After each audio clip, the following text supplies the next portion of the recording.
PM મોદીના જન્મદિવસે સી.આર. પાટીલે ઈચ્છાનાથ મહાદેવ મંદિરમાં પૂજા કરી હતી અને મંદિરની બહાર ઝાડુ લગાવી સ્વચ્છતાનો સંદેશ આપ્યો હતો. વડાપ્રધાન નરેન્દ્ર મોદીના 75મા જન્મદિવસ નિમિત્તે સુરતમાં અનેક કાર્યક્રમનું આયોજન કરવામાં આવ્યું છે. ત્યારે આજે સવારે સી.આર. પાટીલ શહેરના જાણીતા પાર્લે પોઈન્ટ વિસ્તારમાં આવેલા ઈચ્છાનાથ મહાદેવ મંદિરે પહોંચ્યા હતા. અહીં તેમણે ભગવાન ભોળાનાથ પર જળ અભિષેક કર્યો હતો અને વડાપ્રધાન નરેન્દ્ર મોદીના દીર્ઘાયુ તથા સ્વાસ્થ્ય માટે વિશેષ પ્રાર્થના કરી હતી. આ પૂજા અર્ચનામાં મોટી સંખ્યામાં ભાજપના કાર્યકરો પણ જોડાયા હતા, જેમણે એકસાથે મળીને વડાપ્રધાનના લાંબા અને સ્વસ્થ જીવન માટે કામના કરી હતી. મંદિરમાં પૂજા અર્ચના કર્યા બાદ પાટીલે મંદિરની બહાર સ્વચ્છતા અભિયાન હેઠળ ઝાડુ લગાવી સ્વચ્છતાનો સંદેશ આપ્યો હતો.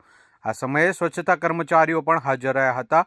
આ કાર્યક્રમનો ઉદ્દેશ્ય સ્વચ્છતા પ્રત્યે જાગૃતિ ફેલાવવાનો અને વડાપ્રધાન મોદીના સ્વચ્છ ભારત અભિયાનને વેગ આપવાનો હતો. આ પ્રસંગે મીડિયા સાથે વાતચીત કરતા સી.આર. પાટીલે જણાવ્યું હતું કે વડાપ્રધાન નરેન્દ્ર મોદીના નેતૃત્વમાં આજે ભારત એક આર્થિક રીતે મજબૂત રાષ્ટ્ર બની રહ્યું છે. તેમણે દેશની સુરક્ષા અને સાર્વભૌમત્વ માટે પણ મહત્વપૂર્ણ પગલાં લીધા છે. દુશ્મન દેશને પણ ઓપરેશન સિંદૂરથી જવાબ આપવામાં આવ્યો છે તેમ કહી તેમણે વડાપ્રધાનની મજબૂત નેતૃત્વની પ્રશંસા કરી હતી. તેમણે ઉમેર્યું કે આજે દેશભરના ભાજપના કાર્યકર્તાઓ મંદિરમાં જઈ વડાપ્રધાન નરેન્દ્ર મોદીના દીર્ઘાયુ માટે કામના કરી રહ્યા છે. જ્યારે કરોડો લોકો એક સાથે પ્રાર્થના કરશે ત્યારે ભગવાન પણ ચોક્કસથી સાંભળશે. આજના દિવસે સુરતમાં માત્ર ઈચ્છાનાથ મહાદેવ મંદિરે જ નહીં પરંતુ શહેરના અન્ય ઘણા મંદિરો અને સ્થળોએ પણ ભાજપના કાર્યકરો અને સામાન્ય નાગરિકો દ્વારા વિવિધ સેવાકીય કાર્યો અને પ્રાર્થના સભાઓનું આયોજન કરવામાં આવ્યું છે. નમસ્કાર મિત્રો, આજે આપણા દેશના લાડીલા વડાપ્રધાન, ગુજરાતના સપૂત અને ભારતનો આખા દેશમાં ડંકો વગાડનાર માનનીય પ્રધાનમંત્રી શ્રી નરેન્દ્ર મોદી સાહેબનો આજે 75મો જન્મદિવસ છે. એમના જીવન એક એક ક્ષણ, લોહીનો એક એક કણ આ દેશ માટે માનનીય પ્રધાનમંત્રી શ્રી મોદી સાહેબે સમર્પિત કર્યું છે.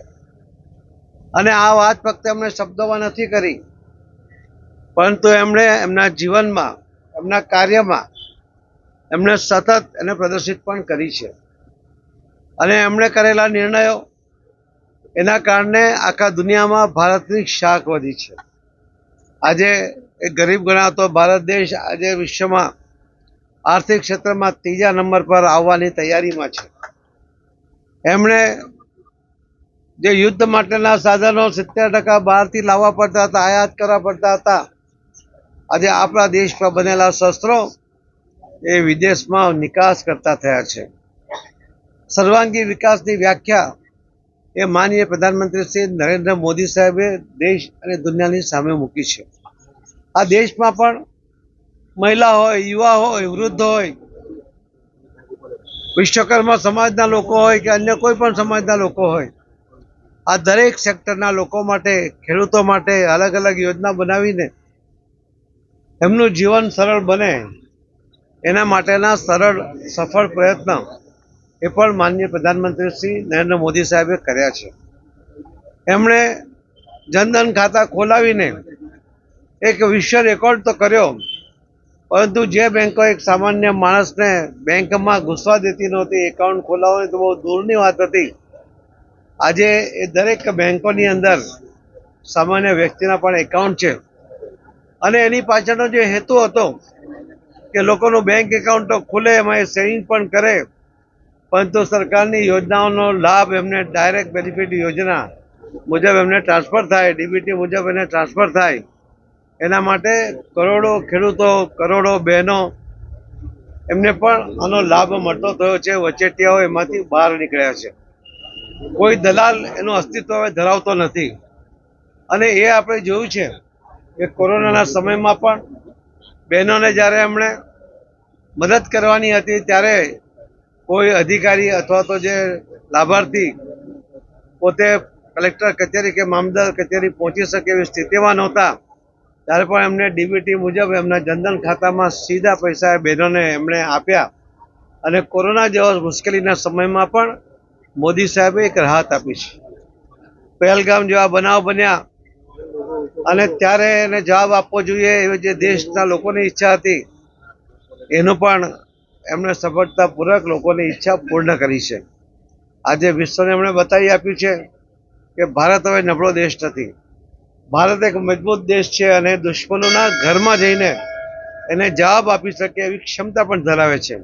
અને આ બધી જ ક્ષમતા આપણા દેશમાં નિર્માણ પામેલા આયુધો, શસ્ત્રો, એના દ્વારા આપણે પરફેક્ટ નિશાન પાર કરીને માનનીય પ્રધાનમંત્રી મોદી સાહેબે દુશ્મનોના દાંત ખાટા કર્યા અને વિશ્વને ચોંકાવી દીધું છે.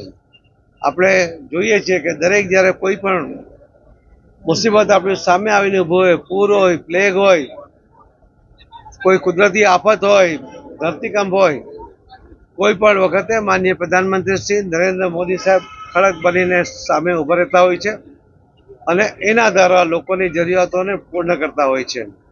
આજે નરેન્દ્ર મોદી એક આધાર સ્તંભ બની ગયા છે. એમને દીર્ઘાયુ આવે, એમને તંદુરસ્તી મળે, એના માટે આજે આખા દેશના લોકો એ ભગવાનના મંદિરમાં જઈને પ્રાર્થના કરી રહ્યા છે.